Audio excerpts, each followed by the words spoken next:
One of the pillars, Brian, has been Dr. Theodore Bailey, Chief of GBMC's Division of Infectious Diseases. Good morning, Dr. Bailey. Good morning, Doctor.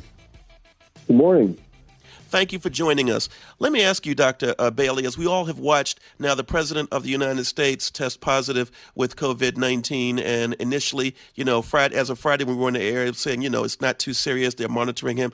Then he gets flown to Walter Reed.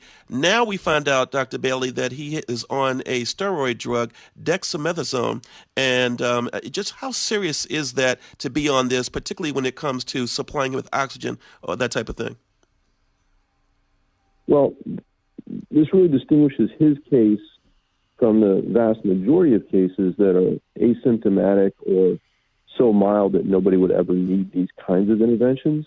And that's really the source of concern, because when you get to the point that you need to be using steroids or remdesivir, the mortality of that infection is around 10% leading into those treatments. You use it at a stage where this is infection that's headed with that possibility. So that's a concern. Now, I will say that 10% is 10%. I mean, it still means that we would expect him to recover, and then we would expect him to recover that much more with these treatments. But even with these treatments, when we looked at the studies that showed steroids would help, that showed remdesivir would help, as the antiviral medication is on, we never saw the mortality rate get to zero. So we still know that even when you use these treatments, they're not cures. They don't eliminate the threat of the infection entirely. And if you're on these drugs, how long do you typically stay in the hospital? Is there an average on that? I would say 5 days, and that's based around the remdesivir itself. It's under an emergency use authorization, so I shouldn't even say it's FDA approved. It's technically an investigational or experimental medication, and it's used only in a hospital setting. It's an intravenous medication. It's meant to be used under that kind of close supervision, and that's 5 days. So you would expect a 5-day hospitalization. The steroid itself can be translated into a pill that people leave the hospital and they're still taking it, and that's a 10-day course of the steroid. Dr. Theodore Bailey is on board with us. He's head of infectious diseases over at Greater Baltimore Medical Center Healthcare, GBMC.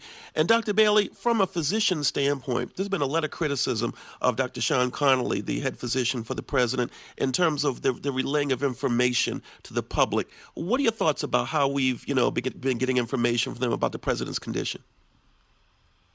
Well, I find that he's in a difficult position, which is that there's two important goals that he serves that are at odds with each other. One is that it's a very time-honored right that all of us have as patients, that our medical information is private.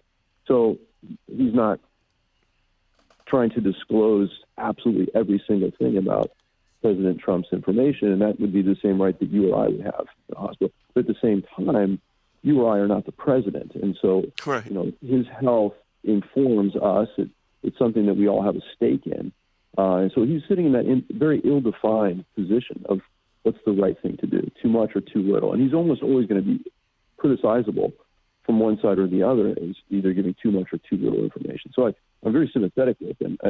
We are getting, I would say, some conflicting information. It's difficult to put the whole picture together, and that's challenging. But I think that he is in a tough position.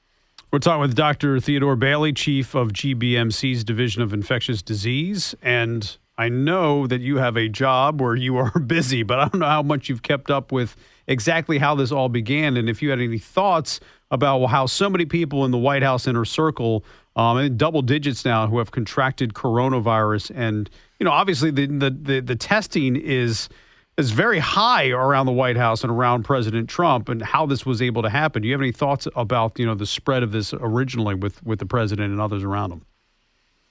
Yes, I've looked at the photographs of the recent Supreme Court nominee introduction, and if you had simply told me this was a photo from somebody's backyard, which technically it was, and I would have said, why is this happening right now? Why are people having these kinds of close parties with large numbers of people with no masks in September, October of 2020, when we know what we know about the virus? So that even with testing, should not happen. Testing is meant to augment or supplement masks, but it's not meant to take the place of masks.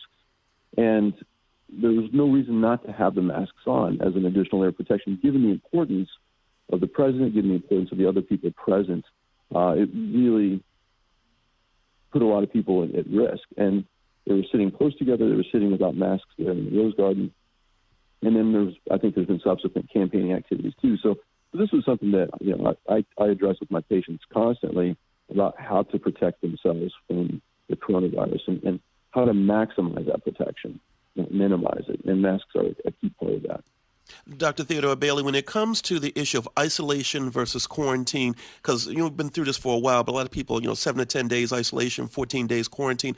Should anybody who was around President Trump be in that quarantine period? Because Vice President Mike Pence has a debate coming up on October the 7th. We don't even know, what's going to happen with that. Yes, I think that they should be. That's going to be, if you were to come into the traditional or even the modified version of the debates, you're going to be in proximity to people and to structures and spaces that are going to be shared with other people. And that's really contrary to the recommendations that we make to everybody. It's not that we pick out this person or that person and say this is something that you should do. I know you're going to be who was exposed. And all I was going to say, one of the things that we know about the testing, I didn't mention this, but it's relevant for this point too, is just that we know that the testing does have some degree of false negatives. And that has not been eliminated at this point. So if you're testing a large number of people, you may statistically expect to miss a case or two. So just, again, using testing as your only method, say, to clear somebody from isolation or quarantine, or to let somebody come close to the president is not enough security based on what we know about the virus. I know you're going to be part of our town hall meeting on Wednesday, and we can talk more about it then. But I did want to ask you about Maryland, our state, with the positivity rate. It's about 3. It's lower in Baltimore City than that. And our hospitalizations are down as well. But our cases remain about, 400, 500, sometimes they even spike into the 600s every single day. What do you think is going on in our state right now, Doctor? Well, if we're still seeing the same case rate, but our testing rate is down, that starts to be concerning. Actually, I'd take it around. It means that we are testing a lot of folks who are not infected. That's what the low percentage means. So we are getting our testing out into the community, but it's not quite catching where these cases are being generated. If we're seeing that many cases, we should be seeing a higher positivity rate or a static positivity rate to go along with that. So it would suggest that they're not matching where our testing is being done with where our cases are being generated.